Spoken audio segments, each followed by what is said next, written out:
Hello everyone, हमने weekly current affairs का series start किया है। इस सीरीज में आपको टारगेट 2026 यानी कि 2026 में जितने सारे एग्जाम होंगे UPSC, BPSC, SSC, railway, CUET, इनमें जो प्री और मेंस दोनों होगा उन दोनों को टारगेट करके रखा गया है।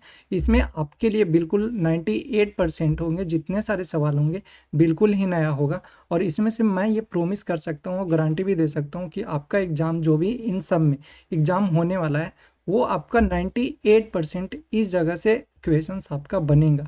तो पहला प्रश्न है, 14 फरवरी 2026 को महिलाओं के लिए सुरक्षित कार्यस्थल पर राष्ट्रीय सम्मेलन कहाँ आयोजित किया गया है? ये किया गया आपका भारत मंडपम में। और भारत मंडपम का यानी कहाँ पे है? तो ये दिल्ली में। तो दिल्ली में आपका किया गया है कि ये सम्मेलन है वो आयोजित किया गया है। अब मिनिस्ट्री इसका कौन सा था? तो महिला एवं बाल विकास मंत्रालय यानी मिनिस्ट्री ऑफ WCED। और इसका अगर मेन हेड पूछा जाएगा कि इनमें जो मुख्य चेहरा थे वो कौन थे, तो ये थे आपका अन्नपूर्णा देवी। यानी ये है कि अगर महिला की बात किया जाए कि ये जो महिला हैं वो महिला एवं बाल विकास मंत्रालय के हेड बनाए गए हैं।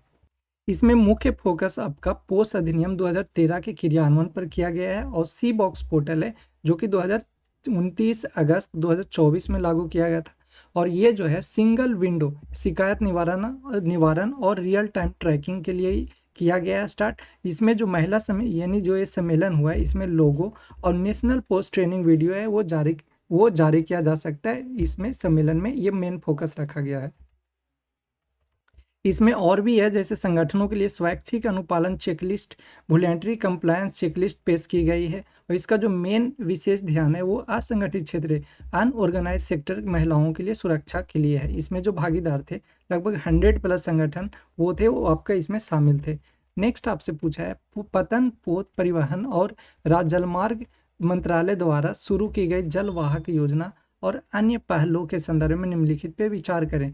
तो इनमें पहला है, जलवाहक योजना के तहत national waterways first, national waterways second और नेशनल वाटरवेज 16 कार्गो आवाजाही के लिए 35% प्रोत्साहन दिया जाएगा। दूसरा है, जल समृद्धि पोर्टल का उद्देश्य जहाजों के पंजीकरण और चालक दल के प्रशिक्षण के लिए प्रबंधन करना है। और तीसरा है आपका हरित सागर दिशा निर्देशों के तहत प्रमुख बंदरगाहों को लगभग 2030 तक 60% अक्षय ऊर्जा का लक्ष्य रखा गया है। देखो आपका जो सेकंड है ये गलत है, आपका जो पहला है और ये जो थर्ड है ये दोनों सही है। मतलब ये है national waterways first, national waterways second और नेशनल वाटरवेज 16। ये कार्गो आवाजाही के लिए 35% तक, ये 35% तक प्रोत्साहन दिया जाता है। और इसमें जो हरित सागर है इसमें ये बोला गया कि हरित सागर निर्देशों के तहत जो प्रमुख बंदरगाह है लगभग 2030 तक 60% है वो अक्षय ऊर्जा का लक्ष्य है वो रखा गया है। तो जो हम लोग का सही होगा वो पहला और तीसरा, यानी कि जो ऑप्शन सी है ये सही होगा। फिर नेक्स्ट है, अब दूसरा गलत होने का ये मेन रीजन है कि जो जल समृद्धि पोर्टल जेटी टर्मिनल निर्माण के लिए एनओसी हेतु, जबकि जहाजों के लिए पंजीकरण और जलयान नाविक पोर्टल है। यानी ये है कि जो जल समृद्धि पोर्टल है वो टर्मिनल निर्माण के लिए एनओसी के लिए किया जाता है, और जो जहाज के लिए पंजीकरण के लिए वो जलयान और नाविक पोर्टल है वो किया जाता है। अभी अगर इसमें से ये पूछा जाएगा ना कि जो जल समृद्धि पोर्टल है ये किस चीज़ को मेनली इसका टारगेट है, तो ये जेटी और टर्मिनल निर्माण के लिए ऑनलाइन एनओसी है। और जलयान और नाविक पोर्टल ये जो किया गया है ये जहाज़ों के रजिस्ट्रेशन और क्रू ट्रेनिंग के डेटाबेस के लिए तैयार किया गया है। तो ये आप याद रखना, एग्जाम में ये पूछा जाएगा। जलयान और नाविक पोर्टल है, ये जहाज़ों के रजिस्ट्रेशन और क्रू ट्रेनिंग के लिए डेटाबेस है। हरित सागर 2023 में लॉन्च किया गया था। इनमें जो बंदरगाहों को इको फ्रेंडली बनाने के लिए गाइडलाइंस है वो उसके लिए किया गया है। GTT जो कि 2024 में किया गया था, इसमें डीजल टैक्स को हटाकर ग्रीन टैक्स लाना इसका ये मेन मकसद है। और जो क्षमता 2013 से 14 में था वो आपका 555 MTA और 2024 से 25 इसका है वो 1681 MTPA रखा गया है। यानी आप ये याद रखना, ये भी एग्जाम में पूछा जाएगा कि कितना MTPA कर दिया गया है, तो 1681 MTPA है। ठीक है। फिर इसका टर्न अराउंड की बात करें ना, तो टर्न अराउंड जो टाइम है वो 41.76 घंटे से घट करके अब जो हुआ वो आपका 28.5 घंटा ये हो गया। जलमार्ग कार्गो की बात करें तो इनमें जो है 18.07 MMT से बढ़ करके 145.84 MMT है वो 2024-25 तक कर दिया गया है। फिर इसमें अगर बात करें कि पीएम गति शक्ति, देखो पीएम गति शक्ति से काफ़ी ज़्यादा इस बार एग्जाम में पूछे जाने वाले सवाल हैं। तो पीएम गति शक्ति जो है ये बंदरगाह विकास के लिए 26 डेटा लेयर्स की मैपिंग तैयार करता है। तो कितना लेयर्स पूछा जाएगा, कितना लेयर्स का, तो ये याद रखना 26 डेटा लेयर से वो मैपिंग ये तैयार किया है पीएम गति शक्ति। फिर है आपका खाद्य प्रसंस्करण मंत्रालय MOFPI द्वारा हाल ही में उच्च तकनीक हाई टेक अपनाने के संदर्भ में कौन सा कथन है वो सही है। तो पहला है खाद्य प्रसंस्करण मंत्रालय PMKSY, PLSFPY और PMFPME जैसी योजनाओं के माध्यम से आधुनिक बुनियादी ढांचे और तकनीक को हस्तक्षेप को बढ़ावा दे रहा है। सेकेंड है अनुसंधान और विकास RD घटक के तहत निजी क्षेत्र के संगठन कठिन क्षेत्रों में डिफिकल्ट एरियाज में उपकरण लागत का 70% तक अनुदान सहायता प्रदान की जाती है। तो जो पहला है ये भी सही है और जो दूसरा है ये भी आपका सही है, और जो थर्ड का है वो आपका गलत है, क्योंकि इसमें पूछा जा रहा है कि NIFTEM कुंडली द्वारा 3D प्रिंटेड खाद्य पदार्थ विकसित करने के लिए शोध किया जा रहा है, जबकि NIFTM तंजावुर ब्लॉकचेन आधारित डेटा ट्रांसबिलिटी समाधान पे कार्य कर रहा है। तो इनमें से जो ऑप्शन होगा वो थर्ड नहीं होगा, बाकी हम लोग का जो होगा वो सेकंड और थर्ड। आप याद रखना कि ये जो 30 कितने % तक अनुदान देने की सहायता प्रदान की जाती है, तो कितना 30 ये 70% है वो अनुदान है वो दी जाती है। फिर आपका पूछा हुआ है इसमें मत्स्य पालन तकनीक के बारे में बात करें तो मत्स्य पालन तकनीक है निरंतर अवरक्त प्रणाली इंफ्रारेड सिस्टम का विकास ICAR CIFT कोचीन ने किया है। ठीक है, तो निरंतर अवरक्त प्रणाली ये कौन विकसित किया है, ये किया है आपका ICAR CIFT कोचीन ने किया है। अपशिष्ट से कंचन वेस्ट टू वेल्थ ये किया है आपका VNIT नागपुर उष्णकटिबंधीय फलों के अवशोषों और पॉलीफेनॉल निकालने की विधि पे काम कर रहा है, तो ये भी आप ध्यान में रखना। फिर है पूर्वोत्तर पे फोकस, तो तेजपुर विश्वविद्यालय जो कि असम में है ये पोमेलो फल के पादप रासायनिक विश्लेषण और मूल्यवर्धन पे शोध कर रहा है, ये भी आप ध्यान में रखना। फिर आपका है फंक्शनल फूड जो कि बोलते हैं हम लोग CFTRI मैसूर द्वारा किण्वित लोबिया टोफू को एक कार्यान्वित खाद्य पदार्थ के रूप में विकसित किया जा रहा है, ये भी आप फैक्ट ध्यान में रखना। अब बात की जाए पीएम गति शक्ति, तो अभी जस्ट हमने बताया जो पीएम गति शक्ति है इसके तहत कितने बंदरगाह आधारित विकास के लिए कितने डेटा लेयर्स को मैपिंग तैयार किया गया है। तो हमने ऊपर बताया था कि टोटल कितने लेयर्स का मैपिंग तैयार किया गया है, ये क्या है आपका 26। जलवाहक कार्गो प्रोत्साहन योजना के तहत आवाजाही के लिए कितना % प्रोत्साहन है वो रखा गया है, इनिशिएटिव है प्रदान किया जाता है, तो ये किया जाता है आपका 35% इनिशिएटिव है, ये इंसेंटिव है वो आपका प्रदान किया जाता है। थर्ड में है अंतर्देशीय जलमार्गों पर जेटी और टर्मिनल विकास के लिए NOC आवेदनों की सुविधा हेतु कौन सा पोर्टल है वो लॉन्च किया गया है, तो ये किया गया है आपका जल समृद्धि। ठीक है, तो जल समृद्धि पोर्टल है वो लॉन्च किया गया है किसके लिए, अंतर्देशीय जलमार्गों जेटी और टर्मिनल विकास के लिए ये लॉन्च किया गया है। फिर आपका है ग्रीन शिपिंग के संदर्भ में हरित सागर दिशा निर्देश जो है किस वर्ष से वो लॉन्च किया गया, तो ये किया गया था आपका मई 2023 में। ठीक है, तो ये हम लोग का ये होगा वो ऑप्शन सही होगा, 2023 में ये लॉन्च किया गया था हरित सागर। प्रमुख बंदरगाहों की संयुक्त कार्गो हैंडलिंग क्षमता जो 2013 से 14 है वो 555 MTPA से बढ़ करके फाइनल ईयर यानी कि जो फाइनेंशियल ईयर 2024-25 में कितनी तक देखी गई है, जस्ट हमने अभी बताया आपको कि ये कितना बढ़ा दिया गया है, तो 1681। ठीक है, 1681 है वो अब बढ़ा दिया गया, तो ये आप याद रखना बिल्कुल अच्छे से 1681, क्योंकि एग्जाम में आपका इक्वेशन पूछा जाएगा। भारत में कंटेनर जहाज़ों का टर्न अराउंड समय जो है 2024-25 में घट करके कितने हो गया, तो ये भी हमने बताया था कि ये कितना हो गया, अब 28.5 घंटे हो गया। ठीक है, तो भारत में कंटेनर जहाज़ों के टर्न अराउंड जो समय है वो 2024-25 में घट करके कितने घंटे रह गया, ये आपका 28.5 घंटे रह गया है। फिर आपका है कार्यस्थल पर महिलाओं के लिए यौन उत्पीड़न की शिकायत के लिए दर्ज करने के लिए कौन सा लॉन्च किए गए एकल खिड़की सिंगल विंडोज प्लेटफॉर्म का नाम है वो कौन सा है, तो हमने ऊपर अभी जस्ट बताया था क्या नाम है उसका, C-BOX। तो सी बॉक्स होगा वो सही होगा।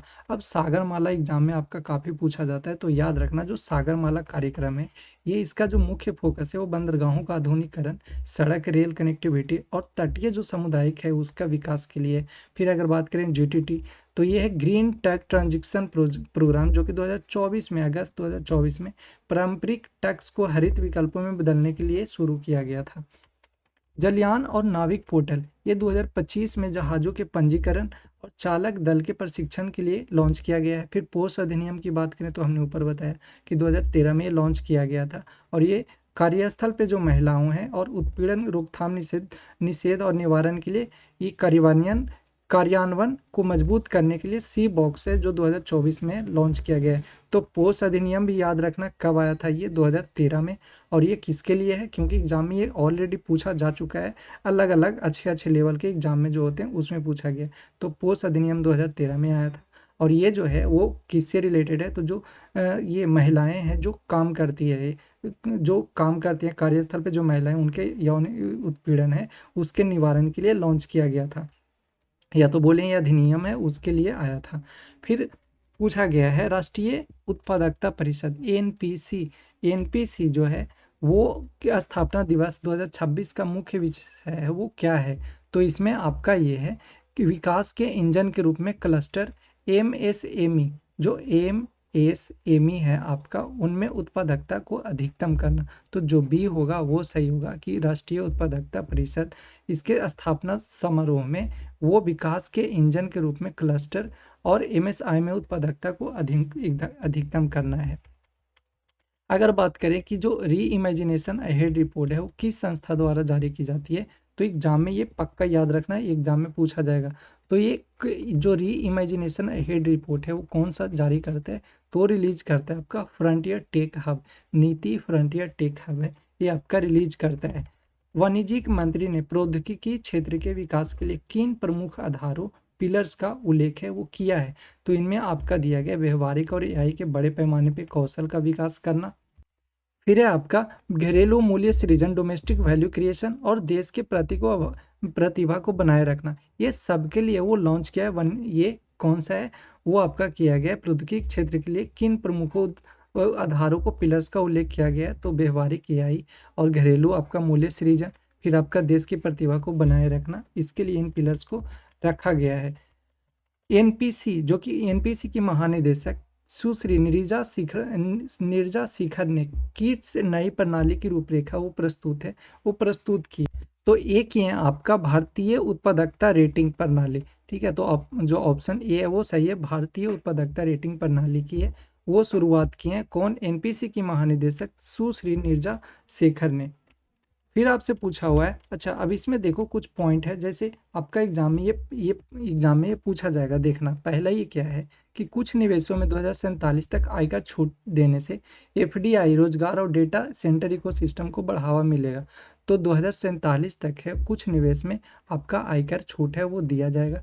फिर एनपीसी का विस्तार जो है लगभग, ये तो आप पक्का याद रखना कि जो एनपीसी का विस्तार है, परिषद के बारे में बात करें, क्षेत्रीय निदेशालय, 12 क्षेत्रीय निदेशालय और 24 स्थानीय उत्पादकता परिषदें जो हैं पूरा करने में देश में कार्यरत हैं।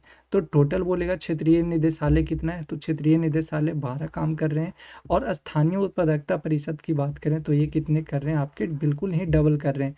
तो क्षेत्रीय में आपका हो जाएगा 12 और स्थानीय में हो जाएगा 24।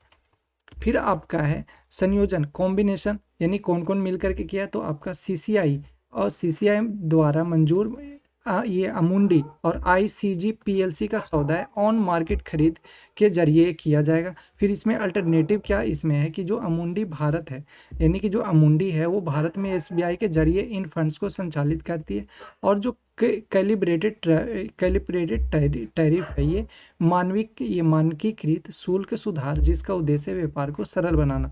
तो आपसे एग्जाम में ये पूछा जाएगा, तो आप इसको ध्यान में रखना कि कैलिब्रेटेड टैरिफ है ये क्या है, तो ये मानकीकृत शुल्क सुधार जिसका उद्देश्य व्यापार को है सरल बनाना है। फिर अगर बात करें कि जो प्रयोग ये जो ई कोट है, ई कोट के बारे में थोड़ा सा देखो तो ई कोट जो है आपका, ये परियोजना और चरण, इसके जो फेज हैं वो ये हैं कि दूसरा जो चरण है वो 2015 से 2023 में कितना करोड़ इस पे पैसा है वो खर्च किया गया है। तो आपका जो वित्तीय जो परिव्यय है वो 1617 करोड़ है, वो खर्च किया गया है। और तीसरा जो फेज है जो आपका चलने वाला है, ये एग्जाम में पक्का पूछा जाएगा, आप इसको ध्यान में रखना, ठीक है। तो इससे सवाल काफ़ी ये बनने वाले हैं। तो तीसरा जो चरण है 2023 से 2027 तक, इसके लिए 7210 करोड़ है, इसका आवंटन किया गया है। इसका लक्ष्य है वो ये है कि पूर्ण तरीके से डिजिटल और कागज रहित पेपरलेस है वो बनाना। अगर बात करें कि जो आभासी न्यायालय है, आभासी न्यायालय की बात करें तो यातायात चालनों के जो यातायात चालान हो गए हैं उनके ऑनलाइन निपटान के लिए 29 आभासी न्यायालय है वो स्थापित किए गए हैं, और इनसे लगभग है 973.32 करोड़ रुपये अधिक राशि का निपटान किया है। तो याद रखना कि जो वर्चुअल न्यायालय हैं वो कितने स्टार्ट किए गए हैं जो वर्चुअल हैं, तो टोटल जो वर्चुअल हैं वो 29 हैं, 29 न्यायालय। तो 29 यानी 29 आप बिल्कुल भी मत भूलना, 29 आभासी न्यायालय हैं वो स्टार्ट किए गए हैं, स्थापित किए गए हैं। WC की बात करें, ये वीडियो कॉन्फ्रेंसिंग यानी VC की बात करें तो जो 3240 न्यायालय हैं परिसरों में 1272 जिलों में VC सुविधा है वो विस्तार किया गया है। तो टोटल जो है 3240 न्यायालय परिसर, और जिला में बात करें तो ये किया गया है 1272। तो 3240 न्यायालय परिसर और 1272 जिलों में वीडियो कॉन्फ्रेंसिंग है उसका विस्तार किया गया है। लाइव स्ट्रीमिंग की बात करें तो टोटल जो है लाइव स्ट्रीमिंग वो 11 उच्च न्यायालयों में अदालती कार्यवाही की लाइव स्ट्रीमिंग है वो चालू है। और इसमें अगर बात करें कि ये ज़्यादातर है, मतलब जो डिजिटल कोर्ट है ये 2.1 है, इसमें आर्टिफिशियल इंटेलिजेंस का है यूज किया गया है। अगर बात करें कि जो ई कोर्ट सर्विसेज होगा मोबाइल का, ये किसके लिए है, तो ये किया गया वकीलों और वादियों के लिए। तो ई कोर्ट सर्विसेज जो सर्विसेज है मोबाइल ऐप, ये किसके लिए लागू किया गया है, तो ये किया गया वकीलों और वादियों के लिए। अगर बात करें ये जस्टिस ऐप, तो ये केवल जो न्यायाधीशों के लिए न्यायिक कामकाज के प्रबंधन हेतु है उसके लिए लागू किया गया है। तो जस्टिस ऐप तो बिल्कुल भी मत भूलना। अगर बात करें इसका जो क्वेश्चंस जो बनेंगे, इससे जो क्वेश्चंस बनेंगे आप देखो, तो पहला है ये कि जो ई कोर्ट परियोजना के तहत तीसरे चरण में 2023 से 27 तक के कुल कितना बजट है वो आवंटित किया गया। तो हमने अभी जस्ट बताया कि ये कितना आवंटित किया गया, आपका 7210 करोड़ है वो आपका आवंटित किया गया है। और डिजिटल कोर्ट के संदर्भ में बात करें तो डिजिटल कोर्ट का अनुवाद और लिप्यंतरण के लिए किया जा रहा है। तो इसमें क्या किया गया है, तो अभी जस्ट हमने बताया कि डिजिटल कोर्ट के लिए क्या लाया गया, आर्टिफिशियल इंटेलिजेंस। तो उसमें कोर्ट में आर्टिफिशियल इंटेलिजेंस का यूज किया जाएगा। फिर आपका है राष्ट्रीय न्यायिक डेटा ग्रिड NJDC का मुख्य उद्देश्य वो क्या है, ये है आपका लंबित मामलों की पहचान और निगरानी करना, identification and monitoring of pending cases है, उसके लिए लॉन्च किया गया है NJDG, जो कि इसका मुख्य उद्देश्य है। फिर आपका है निम्नलिखित में से कौन सा ऐप है जो निदेशालय मतलब जो न्यायाधीश होते हैं, जजेज होते हैं, उनके लिए प्रबंधन उपकरण के रूप में है वो बनाया गया है। तो अभी जस्ट हमने बताया कि जो जस्टिस ऐप है ये लागू किया गया है या बनाया गया है किन के लिए, जो न्यायाधीश हैं उनके लिए है ये किया गया है। सुजलम भारत का पहल है, इसका मुख्य उद्देश्य है वो क्या है, इसका मुख्य उद्देश्य है ग्रामीण जल आपूर्ति के लिए डिजिटल सार्वजनिक अवसंरचना स्थापित करना, ठीक है, यानी establishing digital public infrastructure for rural water supply. तो ये आप ध्यान में रखना, जो सुजलम भारत है ये मेनली किसके लिए, जो भारतीय जो ग्रामीण जल आपूर्ति के लिए डिजिटल सार्वजनिक अवसंरचना को स्थापित करना उसके लिए किया गया, इसका मेन प्राथमिक उद्देश्य है। फिर है आपका जो सुजलम गांव है, जो सुजल गांव आईडी है, इसके संदर्भ में मदर आईडी का महत्व है वो क्या है, तो इसका महत्व है सभी योजनाओं के आधारभूत अद्वितीय डिजिटल को पहचान होगी, यानी it will be foundational unique digital identity for all schemes. तो इसके लिए किया गया है सुजल गांव आईडी। और जल जीवन JJM के तहत कितने प्रतिशत ग्रामीण परिवारों को शामिल कर दिया गया है, ये शामिल किया जा चुका है। तो आप याद रखना ये एग्जाम में आपके प्रश्न बिल्कुल ही पूछे जाएंगे, चाहे कोई भी एग्जाम दो। तो एग्जाम देना, रेलवे में तो खास करके पूछा जाएगा, और SSC का तो भाई उसका भी है, उसमें भी ये पूछा जाएगा। तो ये 81% से अधिक है वो अब तक के जल जीवन मिशन है उसमें शामिल कर दिया गया है। मान लो 85% भी दे देगा और बाकी का ऑप्शन नहीं दिया ना, तो वहाँ पे 85 ही लगाना। फिर आपसे पूछा गया जिला तकनीक इकाई DTU का मुख्य जो कार्य है वो क्या है, what is the main function of the district technical unit. तो ये है जिला स्तर पर ग्रामीण जल प्रबंधन की तकनीक रीड के रूप में कार्य करना, to act as the technical backbone of rural water management at the district level. फिर आपका जो सुजलम भारत मोबाइल एप्लीकेशन है इस पे संपत्तियों को एकीकृत करने के लिए किस प्रक्रिया का उपयोग है वो किया जा रहा है, तो ये किया जा रहा है आपका जियो रेफरिंग और जियो टैगिंग के द्वारा। मतलब जो बी होगा वो सही होगा, जियो रेफरेंसिंग और जियो जो टैगिंग है इसी के द्वारा ये किया जा रहा है। फिर पूछा गया है भारत 6G विजन के संदर्भ में निम्नलिखित में कथनों पे विचार कीजिए। अब देखो यहाँ पे ये जो सवाल है ना आपको रेलवे में दिखा होगा, ठीक है, और फिर से ये रेलवे में नहीं फिर से आपको दिखने को मिलेगा, ये मेरा प्रोमिस है, फिर से आपको दिखने को मिलेगा। आपका जो प्रीवियस ईयर एग्जाम हुआ था मतलब इसके कुछ दिन पहले हुआ था वो दिखने को मिला था, सब एग्जाम में यूजी फिर और भी अलग अलग, फिर एसएससी में हो गया, ये दिखने को मिला था, फिर से आपको ये दिखने को मिलेगा। तो ये है 6G जो विजन है इनके बारे में क्या है, ये भारत सरकार ने 2030 तक 6G संचार सेवाएं हैं वो शुरू करने का लक्ष्य वो रखा गया है। और ये तो बिल्कुल सही है कि आपका जो 6G है 2030 तक है वो इसका लक्ष्य रखा गया है। और जो इसमें दूसरा जो है वो कहा गया है कि जो अंतर्राष्ट्रीय दूरसंचार संघ है ITU ने 6G के आधार आधिकारिक तौर पर IMT 2030 को नाम को मंजूरी दी। तो ये भी सही है, उन्होंने ये मंजूरी दी है IMT 2030। और अगर बात करें थर्ड का तो ये भी सही है क्योंकि इसमें भी बोला गया है कि जो 6G विजन है इसका मुख्य रूप से 3 स्तंभ पे ये काम करता है। तो आपका एग्जाम में जो आप बनेगा जो आप पूछा जाएगा वो पूछा जाएगा कि बताओ जो 6G विजन है वो कितने स्तंभों पे कितने पिलर्स पे है वो काम करेगा। तो पिलर्स कौन कौन हो गए हैं भाई, टोटल पिलर जो है बिल्कुल भी मत भूलना, टोटल पिलर 3 पे है। एक तो है आपका किफायती, दूसरा है आपका स्थिरता और तीसरा है सर्वव्यापता। ठीक है, तो ये याद रखना कि कितने पिलर पे ये काम करेगा, वो आपका 3 पिलर पे वो काम करेगा। फिर आपका है consider the following statement regarding the national productivity council जो कि NPC है वो हाल ही में हुआ था। तो इसमें ये कहा गया है कि जो NPC है वो सेलिब्रेटेड किया गया इट्स 68th फाउंडेशन डे, बिल्कुल सही है, जो कि 12 फरवरी 2026 को है ये किया गया है। तो NPC जो किया गया है वो 68 नंबर का है, वो किया गया है, उसका स्थापना दिवस मनाया गया है। जो इसका दूसरा है वो ये है कि जो नेशनल प्रोडक्टिविटी वीक है वो बीइंग ऑब्जर्व फ्रॉम, कब से कब इसको ऑब्जर्व किया गया है, ये किया गया है आपका 12 से लेकर के 18 फैब तक किया गया है। तो ये तो आप बिल्कुल भी मत भूलना, हमारे तरफ से मान लो ये आपका 1 नंबर, या तो आप 2 नंबर का होता है 2 नंबर में, तो ये बिल्कुल भी मत भूलना। इसमें जो है वो 12 से 18 फैब है वो आपका चला है नेशनल वीक, जो नेशनल प्रोडक्टिविटी वीक है वो मनाया गया है या ऑब्जर्व किया गया है, कब से कब 12 से 18, मतलब टोटल कितने दिन, 6 दिन। ठीक है, तो ये किया गया है। अगर बोलें कि जो थर्ड का है इसका जो मेन विजन है वो लगभग क्या है, to make India 30 trillion economy है, इसका ये मेन विजन है, मेन विजन रखा गया है। फिर आपका है what is the theme for national productivity week 2026।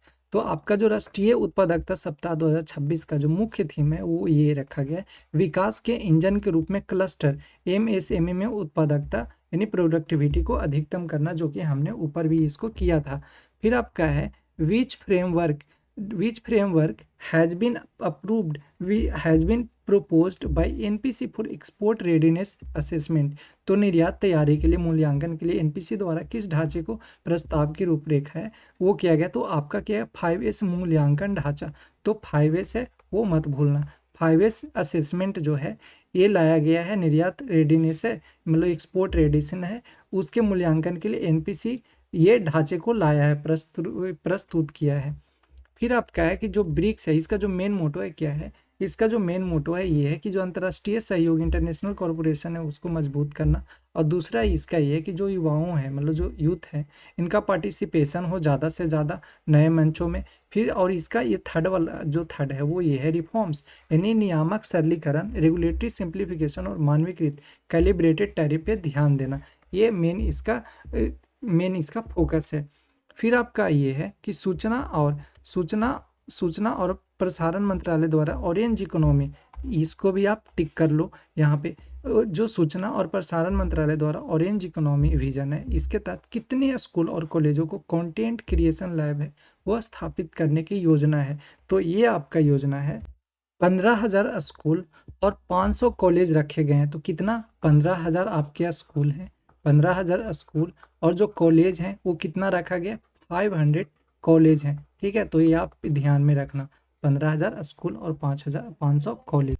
In labs की स्थापना और कार्यान्वयन के लिए कौन सा संस्थान है वो को लीड संस्था के रूप में कार्य कर रहा है। तो ये आपका कर रहा है भारतीय रचनात्मक प्रौद्योगिकी संस्थान IICT, ये आपका कर रहा है। फिर आपसे पूछा हुआ है कंटेंट क्रिएशन लैब्स का, कंटेंट क्रिएशन जो लैब्स है इसका मुख्य उद्देश्य छात्रों को वैश्विक किस क्षेत्र में ग्लोबल हब के रूप में तैयार करना। तो ये आपका AVGC, एनिमेशन, विजुअल इफेक्ट, ये इफेक्ट्स, गेमिंग और कॉमिक्स, यानी AVGC है, इसमें आपका तैयार करना है, मेन इसका उद्देश्य है।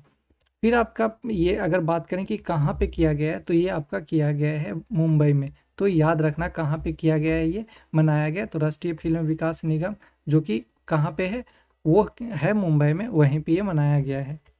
राष्ट्रीय जैव विविधता प्राधिकरण NBA ने हाल ही में access and benefit sharing ABS के तहत 45 दिनों में कितनी राशि है वो जुटाई है। तो आपका 45 दिन में जो राशि जुटाई है वो कुल, मतलब अगर बात करें कि जो पहले अब जो टोटल जो राशि हो गया वो आपका अभी के बारे में बात करें तो 266 करोड़ हो गया है, जो कि लगभग 29 मिलियन डॉलर के आसपास है। और ऐसे बात करें कि जो अब 45 दिन में जो टोटल जो राशि जुटाया है वो 2.40 करोड़ है, वो रुपया है, वो हाल ही में ABS ने 45 दिनों में जुटाई है।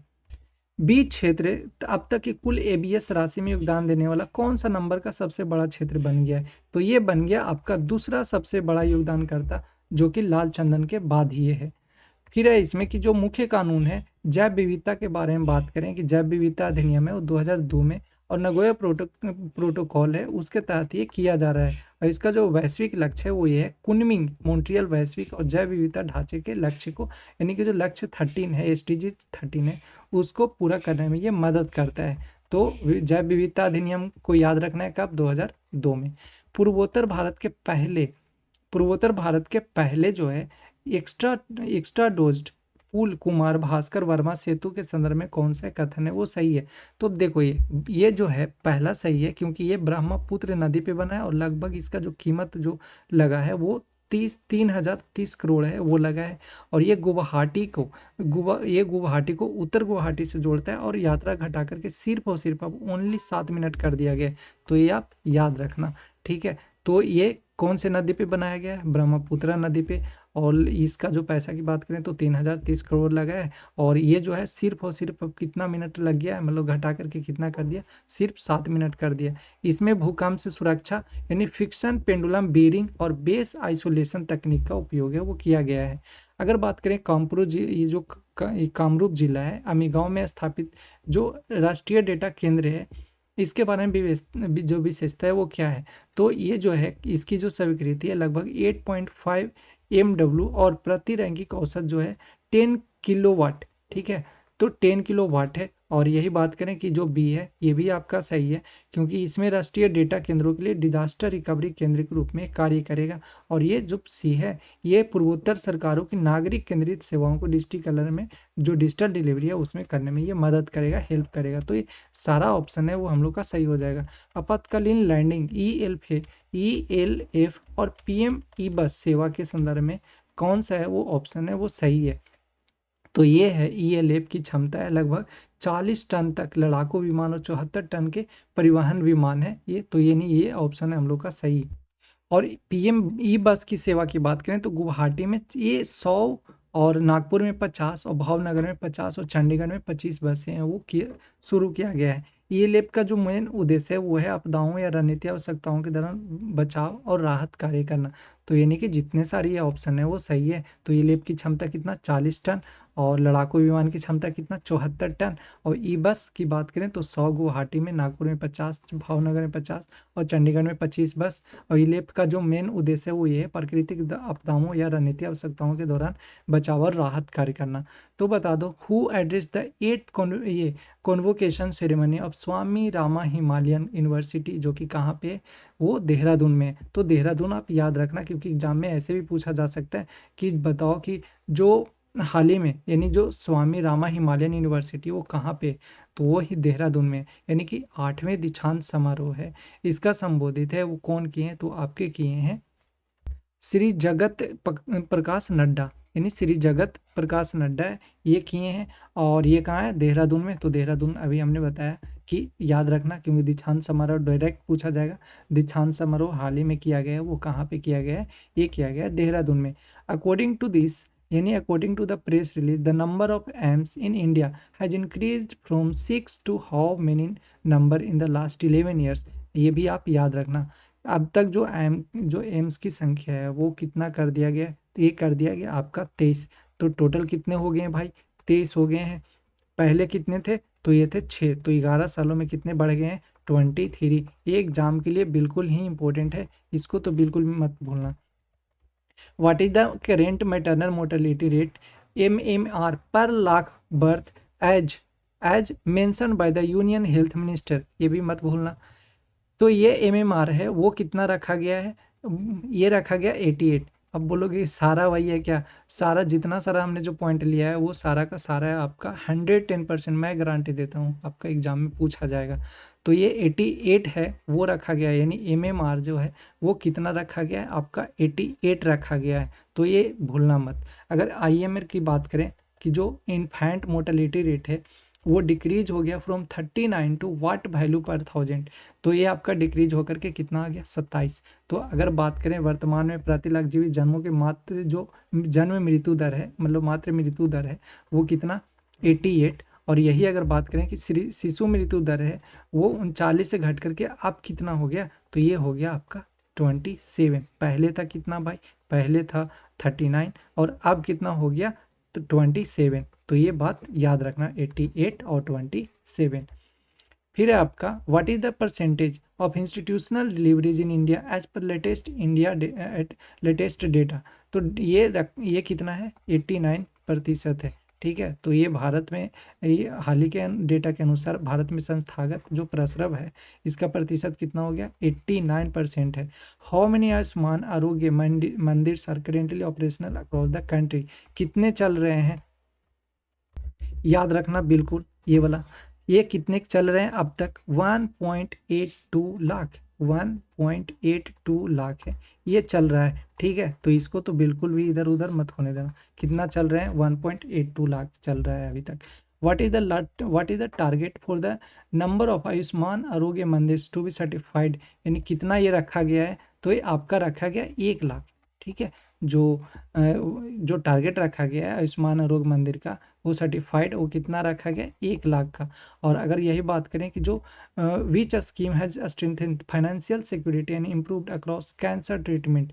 तो ये कौन सा है? तो PM ये जो आयुष्मान भारत PMJ है ये रखा गया है। वो किस यही स्कीम है जो कि किसको ट्रीट करता है? वो करता है आपका कैंसर ट्रीटमेंट से रिलेटेड है।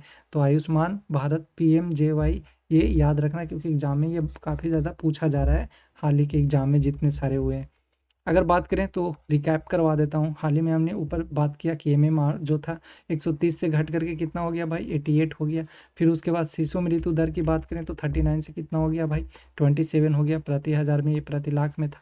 अगर बात करें कि संस्थागत प्रसरव जो है वो कितना है? 89% पहुँच गया है। और यही बात करें आयुष्मान आरोग्य मंदिर तो ये कितना है? 1.82 लाख कार्यरत है, जिसमें से 1 लाख है वो सर्टिफाइड करने का लक्ष्य वो रखा गया है।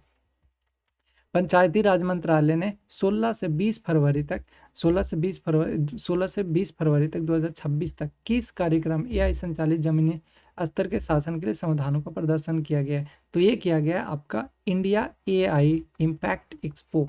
तो ये भी है वो सही है आपका India India AI impact expo को रखा गया है।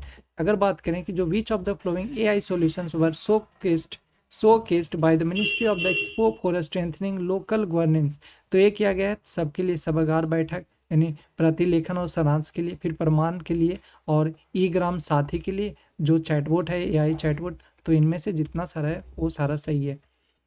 फिर है आपका विज्ञप्ति में उल्लिखित प्रमाण पंचायती राज संपत्ति निगरानी और अधिसूचना एआई प्रणाली के प्राथमिक उद्देश्य का क्या है इसका, तो इसका जो मेन उद्देश्य है वो रखा गया है क्या चीज, जो प्रमाण है इसका जो मेन उद्देश्य है वो रखा गया तस्वीरों के माध्यम से संपत्तियों का स्वचालित सत्यापन और गुणवत्ता का मूल्यांकन करना, ये है। अगर बात करें कि जो मुंबई जे अस्पताल परिसर में हाल ही में उद्घाटन में किए गए नवीनीकृत क्षेत्रीय यूनानी चिकित्सा अनुसंधान संस्थान, याद रखना ये किया गया है, ये प्रीमियम के साथ मतलब RRIUM के संस्थान के लागत कितनी लगा है ये टोटल, तो ये लगा है आपका लगभग 3.84 करोड़ है वो लगा है, ठीक है। तो जो बी है वो सही है, 3.84 करोड़ है वो खर्चा हुआ है। मुंबई में यूनानी दिवस है 2026 समारोह राष्ट्रीय सम्मेलन की अध्यक्षता किसके द्वारा है वो शुरू किया गया है, तो ये किया गया आपका जो ये यानी कि जो पहला है श्री प्रताप राव जाधव जो कि केंद्रीय आयुष राज्य मंत्री के स्वतंत्र प्रभार हैं, इन्हीं के द्वारा है वो किया गया है, प्रिसाइड किया गया है।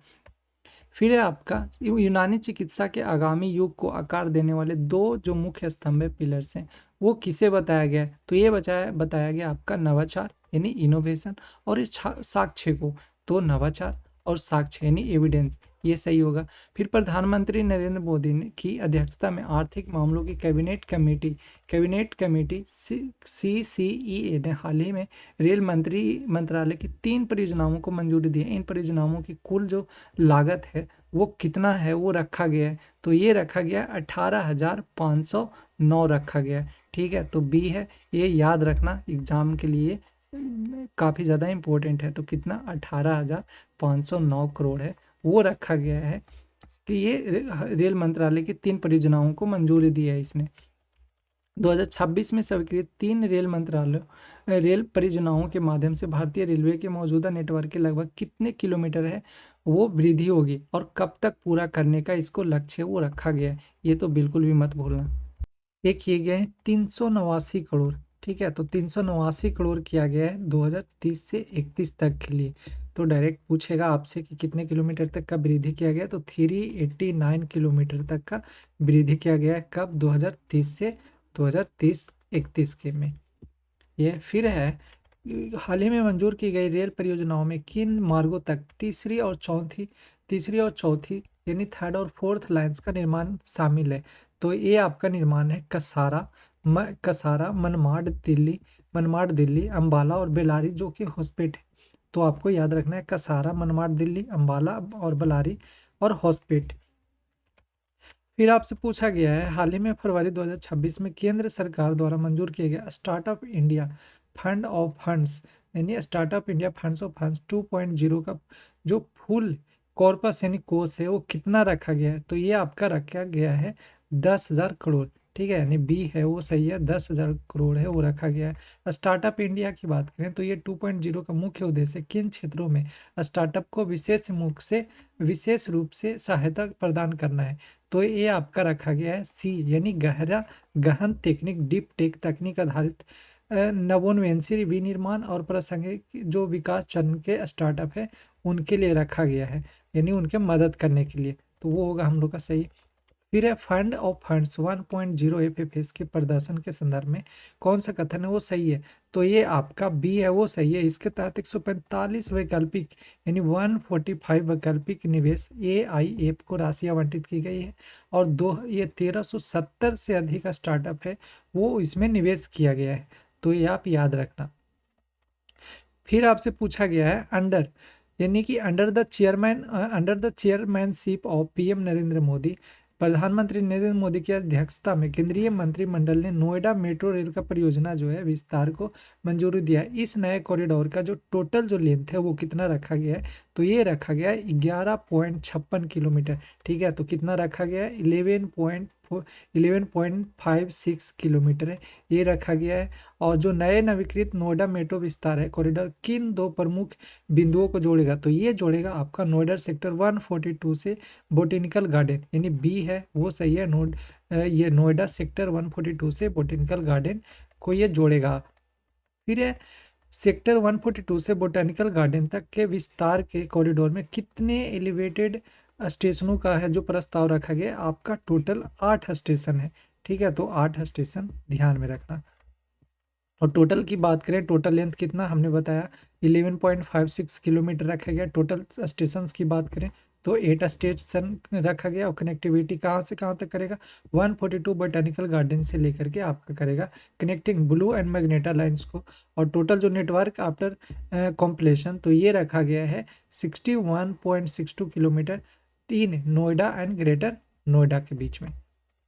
आर्थिक मामलों की मंत्रिमंडलीय समिति ने महाराष्ट्र में NH 160A के किस खंड के पुनर्विकास और उन्नयन को मंजूरी दी है, इसके कुल अनुमानित लागत है वो कितना रखा गया है, तो ये रखा गया आपका 3320.38 करोड़ है वो रखा गया, यानी 3320.38 करोड़ रखा गया, जो कि घोटी, त्र्यंबक, जवार, मनोर और पालघर खंड।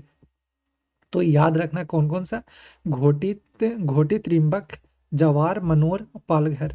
ठीक है, ये ध्यान में रखना। NH 160 परियोजना की कुल लंबाई है वो किससे कितनी और किस मोड के तहत ये जो है कार्यान्वित इम्प्लीमेंट किया जाएगा, तो ये आपका किया जाएगा 154.635 किलोमीटर। कितना किया जाएगा, 154.635 किलोमीटर इंजीनियरिंग और खरीद निर्माण EPC मोड पर किया जाएगा ये। फिर है NH 160 के उन्नयन का मुख्य उद्देश्य क्या है, या PM गति शक्ति के कितने आर्थिक और लॉजिस्टिक केंद्रों को जोड़ेगा, ये काफ़ी इंपॉर्टेंट पॉइंट, काफ़ी इंपॉर्टेंट सवाल है, ध्यान में इसको रख। इसमें नासिक के औद्योगिक क्षेत्रों का वैकल्पिक मार्ग देना है इसका मेन उद्देश्य। और टोटल जो आर्थिक केंद्र रखा गया है वो 6 रखे गए हैं आपके आर्थिक केंद्र, और 8 लॉजिस्टिक केंद्र है वो स्थापना किया गया है इसका। या 8 जो 8 लॉजिस्टिक केंद्र है, तो कितना टोटल लॉजिस्टिक केंद्र है 8, और कितना आर्थिक जो केंद्र है रखा गया है या बनाया जाएगा या बना है, तो वो टोटल आर्थिक केंद्र 6 हैं। ठीक है, तो 6 और लॉजिस्टिक केंद्र कितने हैं, 8, तो 6 8 याद रखना, एग्जाम के लिए काफ़ी इंपॉर्टेंट है। केंद्रीय कैबिनेट ने किस नदी के नीचे भारत के तहत पहली सड़क सह रेल जलमग्न सुरंग के लिए निर्माण की मंजूरी दी गई है, तो ये दिया गया आपका B, दैट इज ब्रह्मपुत्र नदी। ठीक है, तो ब्रह्मपुत्र याद रखना कि इन्होंने किस नदी के नीचे भारत की पहली सड़क सह लेन, यानी कि cabinet approve the construction of India's first road cum rail under water tunnel, ये किया गया ब्रह्मपुत्र नदी पे। फिर है आपका NH 15 गोहपुर से नुमालीगढ़ को जोड़ने वाली स्वीकृत परियोजना की कुल लंबाई कितनी है, या सुरंग जो है खंड की विशिष्ट लंबाई इसकी कितनी रखी गई। टोटल लंबाई की बात करें तो इसका है 33.7 किलोमीटर, और सुरंग की बात करेंगे तो ये है 15.79 किलोमीटर। तो कितना है, ये कुल लंबाई है 33.7, और सुरंग की बात करें तो ये है 15.79 किलोमीटर।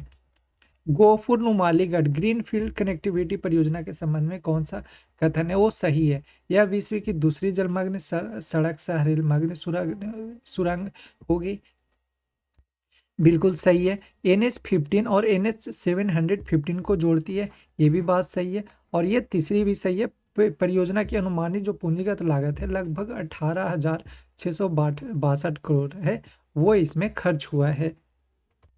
कैबिनेट समिति द्वारा हाल ही में रेल मंत्रालय की कितनी नई परियोजनाओं को मंजूरी दी गई है, और उनकी कुल अनुमानित लागत है वो कितना है, तो हमने ये बताया 3 परियोजना है, और इसका जो टोटल जो लागत है वो 18,509 करोड़ रुपये वो खर्च हुआ है। तो कितना जो टोटल परियोजना है कितने हैं भाई, 3 परियोजनाएं हैं, और टोटल खर्च कितने पे हुआ है, 18,509 करोड़ हुआ है।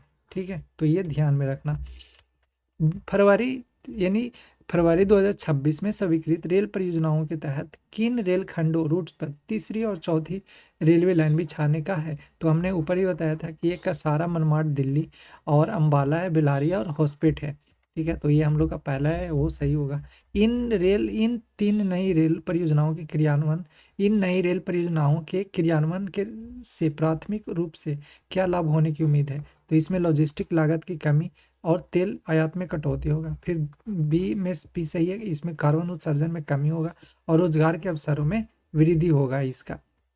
फिर है आपका आर्थिक मामलों की मंत्रिमंडलीय समिति गुजरात में राष्ट्रीय राजमार्ग 56 के किन खंडों को 4 लेन बनाने की है वो मंजूरी दी है, और इसकी कुल अनुमानित लागत क्या है? तो ये आपका है जामबुगम बोडेली मलोसा खंड, और ये लगभग जो पैसा इसमें खर्च हुआ है वो 3500 करोड़ है, वो खर्च हुआ है। तो पहला है वो हम लोग का सही, सॉरी पहला नहीं, जो बी है वो हम लोग का सही होगा। जो धमासिया धमासिया है यहाँ पे, ये धमासिया, फिर धमासिया हो गया, बिटाडा हो गया, मोबी हो गया, नासरपुर हो गया, मलोथा खंड, जिसमें 4,583.64 करोड़ है वो इसमें खर्च हुआ है। फिर है NH56 की इस सड़क की परियोजना की जो कुल लंबाई है वो कितनी है, तथा इसके यात्रा के समय कितने प्रतिशत की कमी की जाने की अनुमान है? तो ये इसमें है आपका ये, यानी कि 107.6 किलोमीटर है, और इसमें 40% इसमें कितना है टोटल जो इसके प्रति कमी की जाएगी, तो 40% तक कमी की जाएगी। और अब यात्रा पहले लगता था 2.5 घंटे, अब सिर्फ और सिर्फ हो गया कितना, 1.5 घंटे। ठीक है, तो ये हुआ। फिर यहाँ पे पूछा गया है प्रस्तावित NH56 परियोजनाओं के लाभों के संबंध में कौन सा कथन है वो सही है? तो इनमें से जो कथन है वो कौन सा सही है? स्टैचू ऑफ यूनिटी जो कि केवाड़िया से संपर्क स्थापित करने में सहायक होगी, ये सही है। और ये जो लगभग है 19.38 लाख मानव दिवस का प्रत्यक्ष रोजगार है वो सृजित करेगा। फिर तीसरा है, ये भी सही है। और तीसरा जो है, यह परियोजना राजस्थान, कहाँ कहाँ, राजस्थान, मध्य प्रदेश, गुजरात राज्यों को जोड़ती है। तो कौन से किसको किसको जोड़ती है भाई? राजस्थान, मध्य प्रदेश और गुजरात राज्यों को जोड़ती है। नेक्स्ट है आपका अंतर्राष्ट्रीय बांध सुरक्षा सम्मेलन 2026 का मुख्य रूप से किस क्षेत्र में समर्पित है? तो ये है आपका समर्पित, वो है बांध सुरक्षा और जल अवसंरचना बांध ये प्रबंधन करना, ये सही है। और अगर बात करें कि जो ICD यानी ICDCS 2026 के पहले सत्र के दौरान जारी किए गए दिशा निर्देशों और लॉन्च किए गए डिजिटल प्लेटफॉर्म का जो मुख्य उद्देश्य है वो क्या था? ये आपका बांध सुरक्षा शासन को मजबूत करना और तकनीकी जो अनुरूपता है उसमें सुधार करना। According to the press release ICDS 2026 which helps in strengthening beach system in changing climate and development environment. तो ये आपका बांध सुरक्षा प्रणाली, यानी जो बांध सुरक्षा प्रणाली और जो जल शासन है, वाटर गवर्नेंस है, उसको ये हेल्प करता है। नेक्स्ट है आपका हाल ही में डाक विभाग ने कठपुतलियां पर जो कठपुतलियां हैं उसके विषय में स्मारक डाक टिकटों का एक सेट जारी किया है। इसमें किस तिथि और किस स्थान पे आयोजित किया गया? देखो ये काफ़ी इंपॉर्टेंट पॉइंट्स है, आप इसमें से जो पॉइंट्स है वो उसको याद रखना है। ये किया गया 13 फरवरी 2026 से किया गया। कहाँ पे? तो ये किया गया इंडियन हैबिटेट सेंटर में। कहाँ पे किया गया है? नई दिल्ली, जो कि इंडियन हैबिटेट सेंटर है उसी पे। कब से कब चला ये भारत की कठपुतलियाँ? तो ये चला आपका, जो डाक विभाग द्वारा है वो चला आपका 13 फरवरी 2026 तक चला। ठीक है, 13 फरवरी 2026 को मतलब ये स्टार्ट हुआ था। और इसका अगर बात करें कि ये जो हुआ था, इनमें से डाक संचित वंदिता कॉल द्वारा जो जारी किए गए सेट है, इनमें कितने डाक टिकट है वो शामिल किया गया? तो टोटल जो डाक टिकट शामिल किया गया वो टोटल 8 डाक टिकट है वो शामिल किया गया भारत के विभिन्न क्षेत्रों की विशिष्ट पारंपरिक कठपुतली कला के लिए। प्रेस विज्ञप्ति के अनुसार पारंपरिक भारतीय कठपुतली कला को मोटे तौर पर कितने रूपों में वर्गीकृत किया गया है? ये किया गया आपका 4 रूपों में। ठीक है, तो 4 रूपों में किया गया है, धागे, दस्ताने, छड़ी और छाया। कौन कौन सा? धागे हो गया, दस्ताने हो गया, छड़ी और छाया। तो टोटल कितने रूप में किया गया है? 4 रूप में किया गया है। तथा अगर बात करें कि कितने डाक टिकट है, वो डाक टिकट का तो टोटल डाक टिकट कितने हैं? 8। और कितने धागे के रूप में, कितना रूप धागे हैं, मतलब जो ये कितने रूपों में ये किया गया है, बांटा गया है या वर्गीकृत किया गया? तो 4 रूप, धागे, दस्ताने, छड़ी और छाया। ये दोनों पॉइंट, ये दोनों जो है काफ़ी एग्जाम के लिए इम्पोर्टेंट है। फिर है इसमें कि ये रिलीज किया गया था 13 फरवरी 2026 को, और कुल जो टिकट है 8 है। और जो इसका वर्गीकरण है 4 पे किया गया है। 4 प्रकार के धागे, दस्ताने, छड़ी और छाया। और जो मुख्य अतिथि थे इनके वो कौन थे? सुश्री वंदिता कौल, जो कि सचिव है डाक विभाग के। बांध सुरक्षा अंतर्राष्ट्रीय सम्मेलन ICDS जो कि 2026 में आयोजन हुआ था, ये कहाँ पे हुआ था? तो ये हुआ आपका जाकर के बेंगलुरु में। तो 13 से 14 फरवरी 2026 को ये आयोजित हुआ था JN टाटा सभागार में, जो कि ये IISC बेंगलुरु, ठीक है। तो यहीं पे ये शुरू किया गया था। तो याद रखना, बांध सुरक्षा अंतर्राष्ट्रीय सम्मेलन कहाँ पे शुरू हुआ, कहाँ पे किया गया था? ये किया गया था 13 से 14 फरवरी, कहाँ पे? बेंगलुरु में। जो ICDS है इसका 2026 का आयोजन है, किन संस्थानों के सहयोग से वो किया गया है? तो ये जो किया गया है वो किया गया आपका जल शक्ति मंत्रालय, यानी कि जो ए है वो सही है, जल शक्ति मंत्रालय, कर्नाटक सरकार, CWC, IISC बेंगलुरु और वो जो वर्ल्ड बैंक है इसके द्वारा ये किया गया है। सम्मेलन का उद्घाटन किसके द्वारा किया गया और किस परियोजना के अंतर्गत ये आयोजित किया गया? तो ये किया गया है श्री सिद्धारमैया के द्वारा और कर्नाटक के जो कि मुख्यमंत्री हैं, और DRIP चरण 2 और चरण 3 इसके अंतर्गत ये शुरू किया गया है। अगर बात करें कि जो हाल ही में है द अशोक, जो कि नई दिल्ली में किन संगठनों को अपनी क्रमशः 60वीं और 17वीं वर्षगांठ है वो मनाई है? तो ये मनाया ITDC द अशोक होटल। तो ITDC और जो अशोक होटल है वो नई दिल्ली में ये संगठन है जो कि अपनी 60वीं और 17वीं वर्षगांठ है वो मनाया है। प्रेस विज्ञप्ति के अनुसार केंद्रीय बजट 2026 में किन उभरती प्रौद्योगिकियों पर जोर दिया है तथा जिन्हें पर्यटन क्षेत्र में एकीकृत है वो किया जा रहा है? तो ये किया जा रहा है आपका जेन AI और इमर्सिव एक्सपीरियंस। तो ये याद रखना, मतलब जेन AI और इमर्सिव एक्सपीरियंस है, इसमें जोर दिया गया पर्यटन क्षेत्र में, इसको एकीकृत करने के लिए यह किया जा रहा है इसको। फिर है आपका द अशोक की विरासत को सम्मान देने के लिए डाक विभाग के कौन सी जो स्मारक है वस्तु वो जारी की गई है? तो ये किया गया है कस्टमाइज्ड माई स्टैंप डाक टिकट शीट, ठीक है। तो ये आप याद रखना, कौन सा वर्ड है वो याद रखना है आपको, थर्ड, यानी कि ये कस्टमाइज माई स्टैंप है, ये डाक टिकट शीट है, ये आपको याद रखना है। एग्जाम में आपको 110% दिखने को मिलेगा। Where were the 3 CGPA essay service and system aspect and city core network terminal working group meeting held in February 2026? तो ये आपका हुआ गोवा में, ठीक है। तो ये कहाँ पे हुआ? 3GPA ऐसे यानी सेवा और प्रणाली पहले जो कि कार्य समूह की बैठक कहाँ पे हुआ है? ये किया गया आपका गोवा में, ठीक है। तो ये भी आप ध्यान में रखना। Which Indian organisation hosted the 3GPA working group meeting in collaboration with the department of telecommunication DoT? तो ये किया गया आपका TSDSI के द्वारा किया गया है। तो जो थर्ड है वो सही है, यानी ऑप्शन सी सही है। TSDSI के तहत ये जो भारतीय संगठन है 3GPP इसकी मेजबानी ये किया है। अगर बात करें कि जो भविष्य के दूरसंचार मानकों के संबंध में भारत में आयोजित 3GPP इसका जो बैठकों का जो मुख्य फोकस है वो कौन सा है? तो ये आपका है 5G एडवांस्ड विनिर्देश और रिलीज 26 के तहत 6G का अध्ययन करना। तो मेन क्या इसका है? ये है 5G का एडवांस्ड विनिर्देश और रिलीज 20 के तहत इसको 6G का अध्ययन करना है इसका।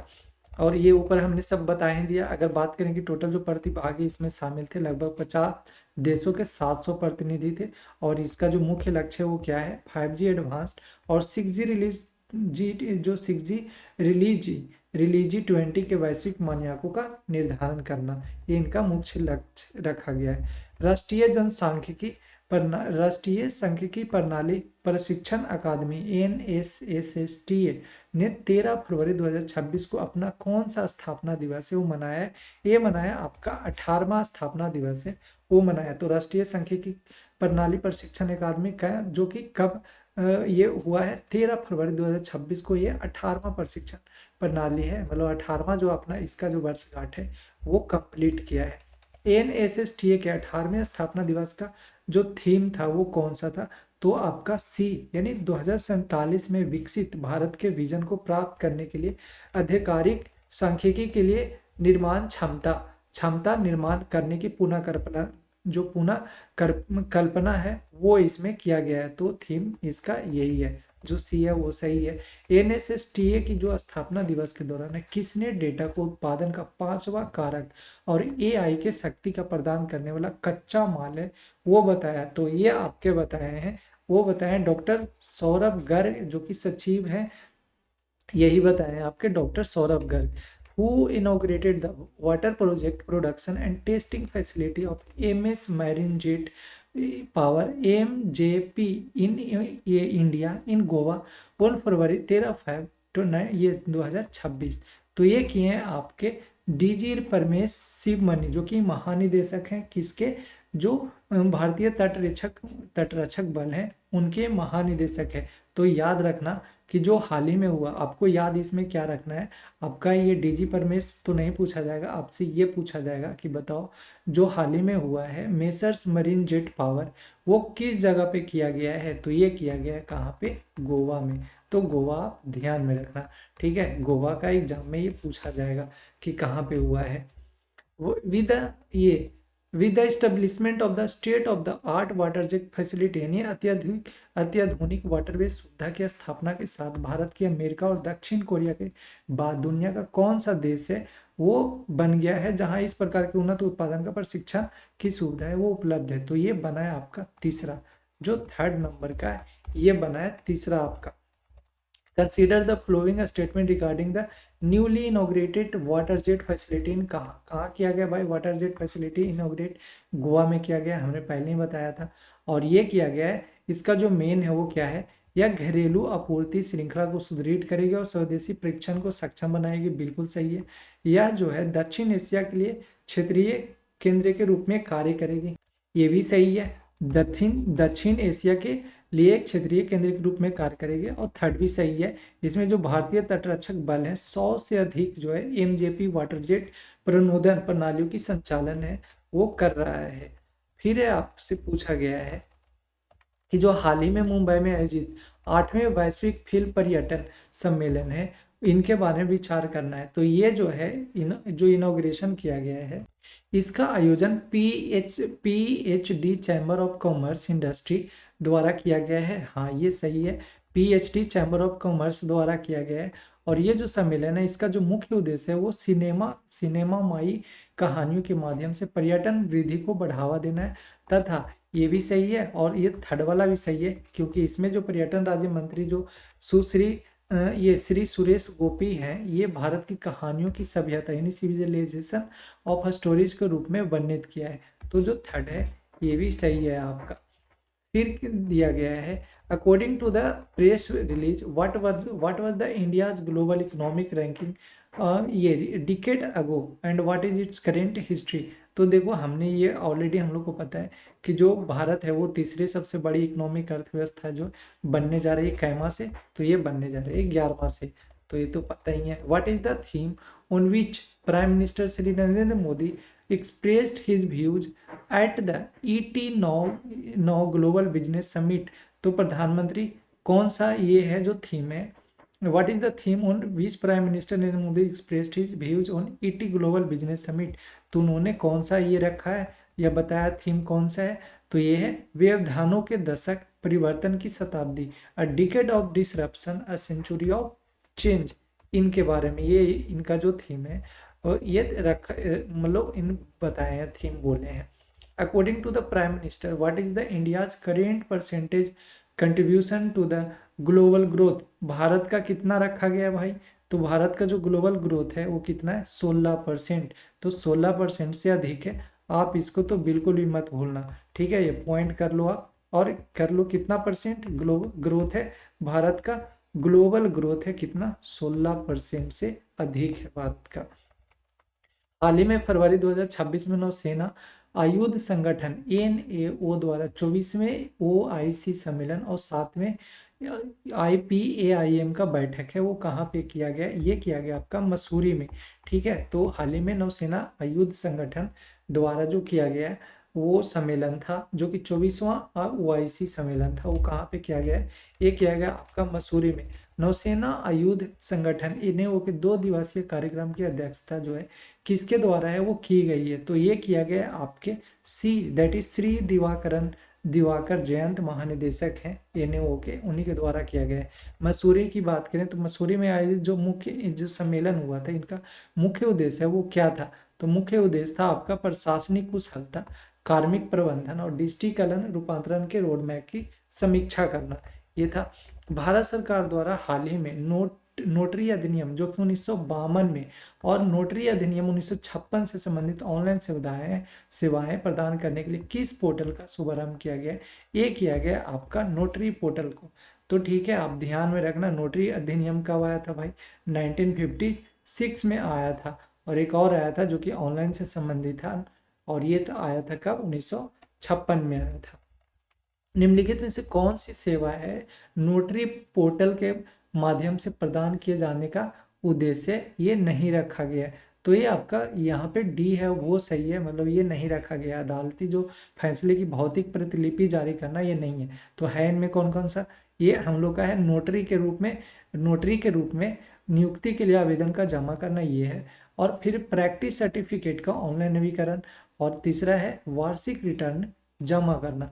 तो ये जो सब है वो सही होगा, ए भी सही है, बी भी सही है और सी भी सही है, बट हम लोग को कौन नहीं है, अदालती फैसलों के भौतिकी प्रतिलिपि जारी करना ये गलत है। According to the press release what is the currently the main active module on the notary जो पोर्टल है, नोटरी पोर्टल है उसका, तो इसका जो है वो क्या है, दस्तावेजों पात्रता का सत्यापन और नव नियुक्त नोटरियों को डिजिटल अभ्यास प्रमाण पत्र जारी करना।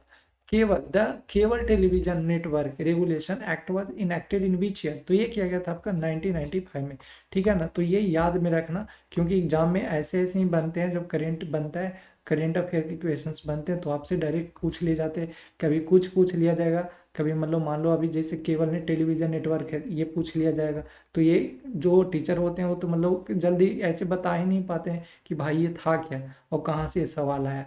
तो ये सब करेंट अफेयर जब होता है तो उसी में से ये बन जाते हैं, तो फिर ये बताना होता है। तो 1995 में है वो आया था कौन सा, the cable television network regulation act.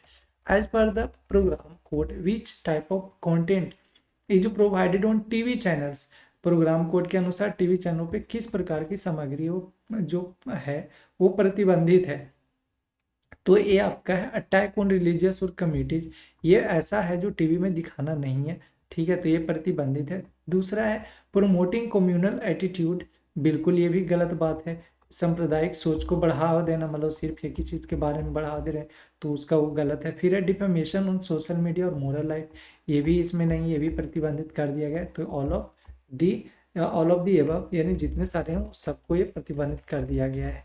शिकायतों के समाधान के लिए किस अधिसूचना के द्वारा केवल टेलीविजन नेटवर्क के नियमों को अपडेट किया गया है, तो ये आपका किया गया GSR 416E 2021। तो याद रखना कि GSR 416 मतलब GS1 416E जो है 2021 में जो आया था, इसी नेटवर्क को क्या है अपडेट है वो किया गया है GSR 46E।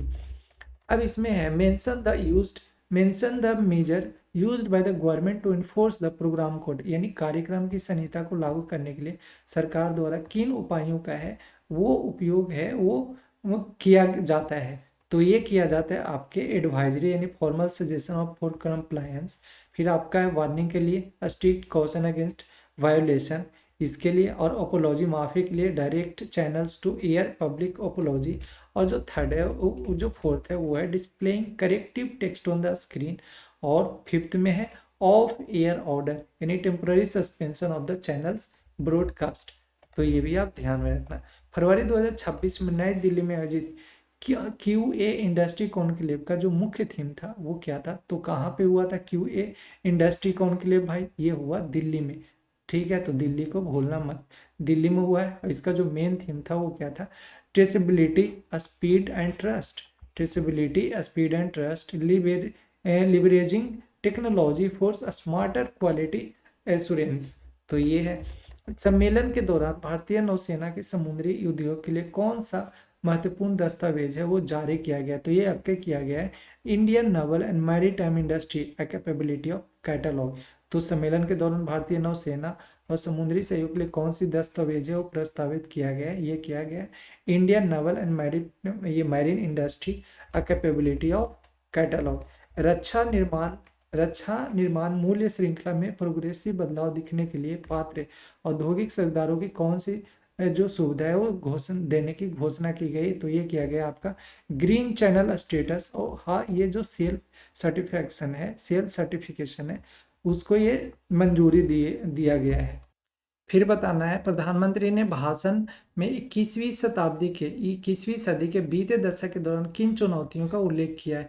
तो ये किए हैं आपका ग्लोबल पैंडेमिक, फिर आपके किए हैं सप्लाई चेन एंड ब्रेकडाउन, ये भी किए हैं, और तीसरा किए हैं war and tension.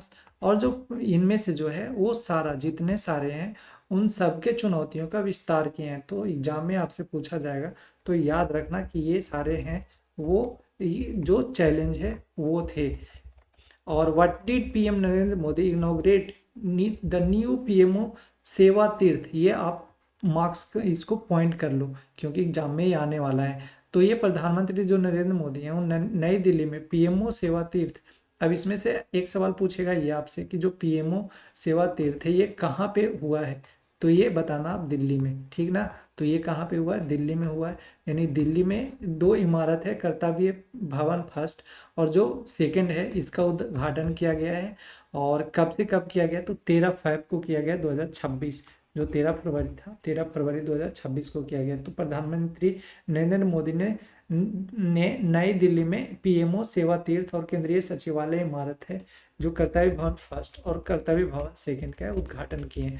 Under the Central Vista project which building will house की ministries like defence, financial, health and education. तो ये है आपका कर्तव्य भवन। तो कर्तव्य भवन जो हमने ऊपर बताया कर्तव्य भवन फर्स्ट एंड जो कर्तव्य भवन सेकंड है ये दोनों है शामिल इसमें। Regarding the newly inaugurated building सेवा तीर्थ कर्तव्य, हाल ही में ये सेवा तीर्थ कर्तव्य के बारे में कौन सा है वो कथन है वो सही है। तो ये आपका है ये स्मार्ट एक्सेस कंट्रोल 4 स्टार, यानी ये कौन से 4 स्टार गृह और ऊर्जा कुशल रेटिंग की सुविधा की आधुनिक इमारतें हैं। तो याद रखना कौन से है ये 4 स्टार है, ठीक ना। तो कौन से ये 4 स्टार है। फिर है आपका बोधन, ये भी आप याद रखना, ये भी एग्जाम में आएगा, आपसे पूछा जाएगा। बोधन जो है भारत बोधन एआई समिट जो है वो 2026 में इसके बारे में जो है पारिस्थितिकी तंत्र प्लेटफॉर्म के बारे में आवश्यकता पर बल दिया गया है। वो क्यों दिया गया है, तो पहला है स्वतंत्र समाधानों इंडिपेंडेंट सॉल्यूशन के बजाय एयूओ का यानी एआईओ को व्यापक स्तर पर लागू करने के लिए। दूसरा है केवल शिक्षकों के वेतन प्रबंधन को डिजिटल बनाने के लिए। नहीं, ये नहीं है। तो हम लोग का कौन सा है, ये जो पहला है वो सही है, स्वतंत्र समाधानों इंडिपेंडेंट सॉल्यूशन के बजाय एआईओ को व्यापक स्तर पे लागू करना। अच्छा बोलेगा ना कि बताओ ये जो बोधन एआई समिट हुआ है, जो बोधन एआई समिट हुआ है कहाँ पे हुआ है आपका, ये हुआ है दिल्ली में, ठीक है। तो ये भूलना मत, कहाँ पे हुआ है बोधन एआई समिट, ये आपका हुआ है दिल्ली में किया गया है बोधन एआई समिट। सम्मेलन के दौरान जो दूसरे दिन है आयोजित सत्र फर्स्ट के दौरान शासन यानी गवर्नेंस के स्वरूप में किस प्रकार के परिवर्तन की चर्चा की गई है। तो ये किया गया आपका निगरानी आधारित शासन से हस्तक्षेप यानी आधारित शासन इंटरवेंशन बेस्ड गवर्नेंस की ओर है। ये सत्र फर्स्ट के दौरान है वो चर्चा किया गया है। अगर बात करें कि जो भारत एआई सम्मेलन 2026 के दौरान दूसरे दिन जो है आयोजित 2 सत्रों का जो मेन थीम था वो क्या थे, तो जो मेन थीम था वो आपका था को शासन मंच यानी स्केलेबल एआई सिस्टम, बहुभाषी एआई। देखो बहुभाषी एग्जाम में काफी ज्यादा पूछा जा रहा है तो ये याद रखना, शासन मंच, स्केलेबल एआई सिस्टम, बहुभाषी एआई, शिक्षण सशक्तिकरण और अभ्यास आधारित जो शिक्षण है उसका ये मेन थीम था। फिर आपसे पूछा गया with reference to the recent visit of Orissa chief secretary ये Anu Garg to Paradip port authority PPA consider the following statement. तो पहला है वो सही है, इसमें जो पारादीप बंदरगाह है वो वित्त वर्ष 2024-25 में लगभग 150.41 MMT कार्गो हैंडलिंग करके भारत का है जो नंबर 1 बंदरगाह बन गया। तो कौन सा बंदरगाह बना है भाई, पारादीप बंदरगाह। और बंदरगाह की बात करें तो बंदरगाह की वर्तमान जो रेटेड क्षमता है वो 289 MTPA है, और इसने इतना करोड़ यानी कि 1860 करोड़ का अंतिम सूद अधिशोष है, सरप्लस है, वो दर्ज किया है। तो टोटल कितने NTPA हैं? ये है 289। ठीक है। और अगर बात करें कि जो उड़ीसा सरकार है वो 2036 तक $500 बिलियन और 2047 तक $1.5 ट्रिलियन की अर्थव्यवस्था का महत्वाकांक्षी जो लक्ष्य है वो रखा है। फिर बता दो, राष्ट्रीय जलमार्ग अधिनियम 2016 के तहत तमिलनाडु में विकास के लिए निम्नलिखित में से कौन सी नदी और नहर राष्ट्रीय जो जलमार्ग है उसके रूप में घोषित नहीं हुआ है? तो ये आपका नहीं हुआ है, वैगई नदी है, ये घोषित नहीं किया गया है। बाकी आपका जो है वह किंघम नहर, ये भी घोषित कर दिया गया है। फिर आपका पनिनार नदी है, ये भी घोषित कर दिया गया। जो भवानी नदी है ये, लेकिन कौन सा नदी नहीं किया गया है? तो जो वैगई नदी है वो आपका घोषित नहीं किया गया है। इन्हें जो भारतीय अंतर्देशीय जलमार्ग है वो राष्ट्रीय जलमार्ग N4 को, नेशनल वाटरवेज 4 को विस्तृत परियोजना रिपोर्ट को अपडेट करने के लिए कितनी राशि का है वो मंजूरी दी गई है? तो ये किया गया है 5.23 करोड़ रुपया है, वो मंजूरी दिया गया है। जलमार्गों और उनके संबंधित राष्ट्रीय जलमार्ग के संदर्भ में कौन सा मिलन है वो सही है? तो ये आपका है कावेरी कोडिलम नदी, जो कि नेशनल वाटरवेज 55 से जोड़ता है। मतलब नेशनल वाटरवेज कौन सा है? 55। तो कावेरी कोलिडम नदी, ये सही होगा। जो बर्लिन में यूरोपीय फिल्म बाजार हुआ EFM, तो ये एग्जाम में आने वाला है। बर्लिन में यूरोपीय फिल्म बाजार हुआ EFM 2026 में भारत की उपस्थिति को भारत के प्रदर्शित करने के लिए उद्घाटन किए गए आधिकारिक मंच का नाम है वो क्या था? तो ये आपका नाम था भारत मंडपम। कहाँ पे किया गया भाई? भारत मंडपम में। बोलेगा कि जो फिल्म बाजार है वो कहाँ पे हाल ही में किया गया है? तो ये किया गया है बर्लिन में किया गया है, बर्लिन। फरवरी 2026 में बर्लिन जर्मनी में भारत मंडपम का उद्घाटन है वो किसके द्वारा किया गया है? तो ये किया गया आपका जो श्री अजीत विनायक गुप्ते थे उनके द्वारा किया गया है, श्री अजीत विनायक गुप्ते के द्वारा। भारत मंडपम में हुई चर्चा के अनुसार 2026 जून तक कौन सा जो प्रमुख अंतर्राष्ट्रीय फिल्म महोत्सव है वो आयोजित है वो किया जाएगा? वो आपका किया जाएगा मुंबई अंतर्राष्ट्रीय फिल्म महोत्सव। तो जो 2026 मतलब 2026 में जून में होगा, कौन सा प्रमुख फिल्म अंतर्राष्ट्रीय फिल्म महोत्सव किया जाएगा? वो किया जाएगा मुंबई अंतर्राष्ट्रीय फिल्म महोत्सव है वो किया जाएगा। 13 फरवरी 2026 को आयोजित कौशल योग्यता समिति NSQC की 46 जो बैठक है वो किसके अध्यक्षता में की गई? ये किया गया श्रीमती दोबा श्री। किनके ये जो किया गया है राष्ट्रीय कौशल योग्यता दिवस वो किनके अध्यक्षता में किया गया है? श्रीमती दुआबजी श्री के अध्यक्षता, मुखर्जी के अध्यक्षता में। NSQC की बैठक जो है कुल कितनी पुरस्कार है वो देने वाली संस्थाओं, अवार्डिंग बॉडीज ने अपनी योग्यताओं की प्रस्तुत की है, और कुल कितनी योग्यताओं पे, क्वालिफिकेशन पे है वो विचार किया गया है? तो ये किया गया आपका 16 संस्थाएं और 107 योग्यता। तो टोटल योग्यता कितना है भाई? 107।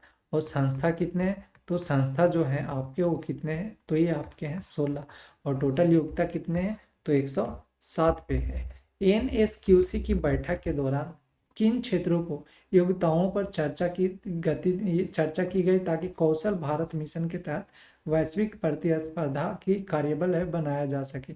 तो ये IIT ऑटोमेटिक और इलेक्ट्रॉनिक है, ये तो है ही।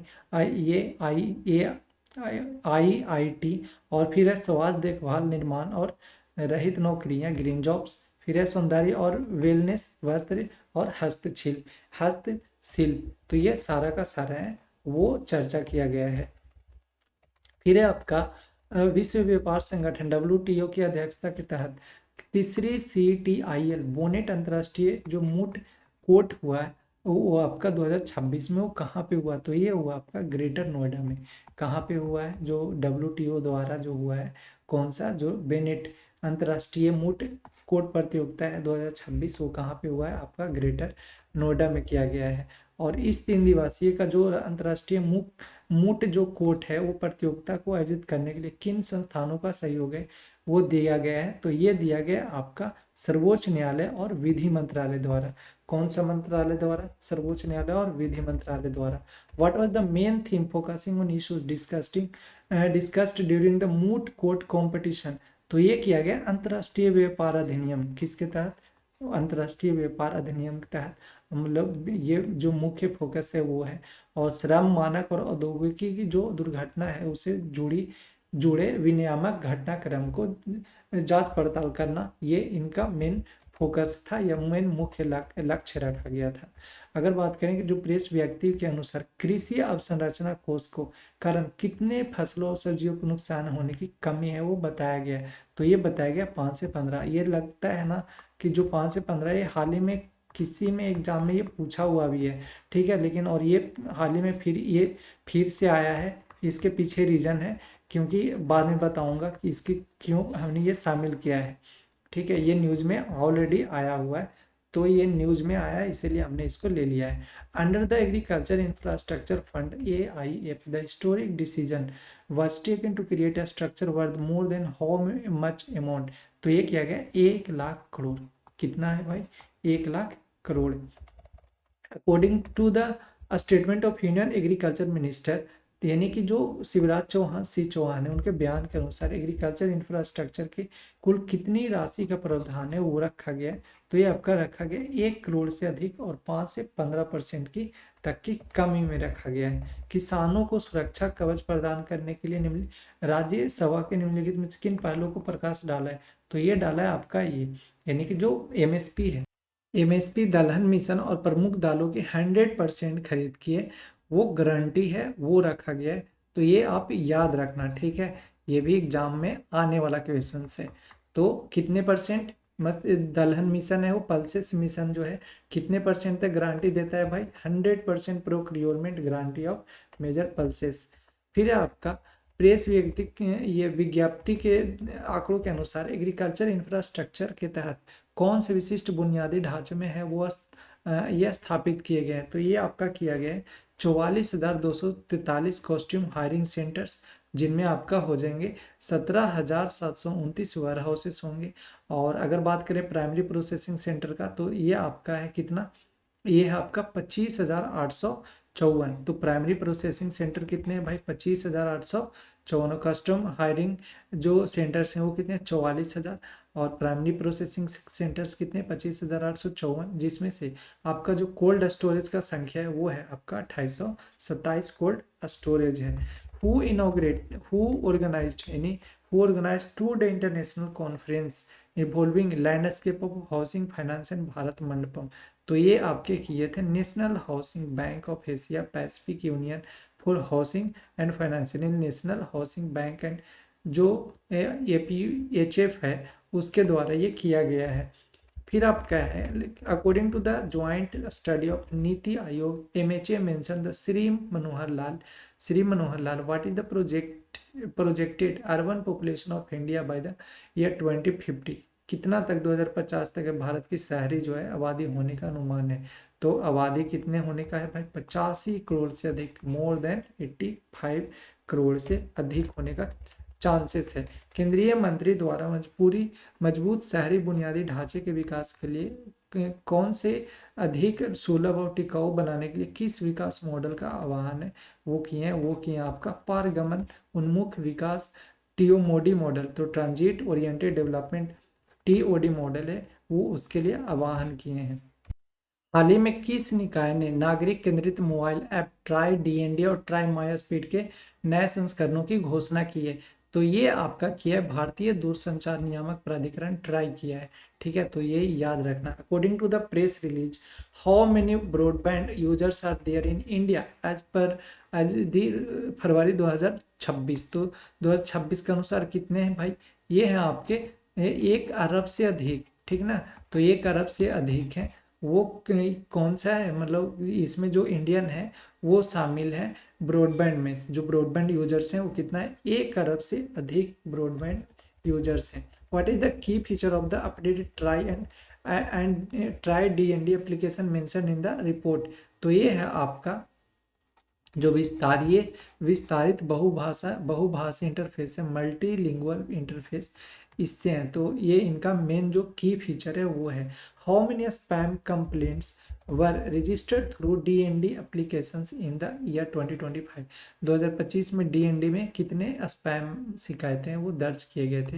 ये आपका किए गए थे 17 लाख से अधिक, ठीक ना, 17 लाख से अधिक है वो किए गए थे। निम्नलिखित औद्योगिक विकास की परियोजनाओं के हिस्से के रूप में कितने नए ग्रीनफील्ड औद्योगिक नोड्स की जो है वो बनाया गया है। तो ये हमने ऊपर बताया था कितना भाई, ये किए गए 12, जो 12 औद्योगिक परियोजना है ग्रीनफील्ड औद्योगिक शहर, ये उसकी बनाई गई है। तो कितना टोटल है 12। अगर बात करें कि जो इन्वायरमेंटल अब तक के जो 12 ग्रीनफील्ड औद्योगिक परियोजनाओं में कितनी कितनी के लिए पर्यावरण संबंधी मंजूरी है वो प्राप्त कर दी गई, तो ये किया गया कितना 11, ठीक ना। तो टोटल कितने का कर दिया गया 11 का। For how many projects has the special purpose vehicle, SPV exam में ये काफी पूछा जाता है, ठीक ना, तो याद रखना। ये कितना किया गया संचालन की कितनी परियोजनाओं के लिए विशेष परियोजन वाहन का गठन किया गया, ये किया गया आपका 12। टोटल कितने 12 किए गए हैं। कौन सा पोर्टल है वो इन औद्योगिक नोड्स के लिए सड़क और बिजली जैसी बाहरी कनेक्टिविटी बुनियादी ढांचों के लिए मानचित्र और परीक्षण के लिए किस पोर्टल का है वो लॉन्च किया गया है। ये किया गया आपका पीएम गति शक्ति राष्ट्रीय मास्टर प्लान, जो एनएमपी है, इसी को ये लॉन्च किया गया है। या तो बोले कि इसको यूज किया जाता है मैपिंग और टेस्टिंग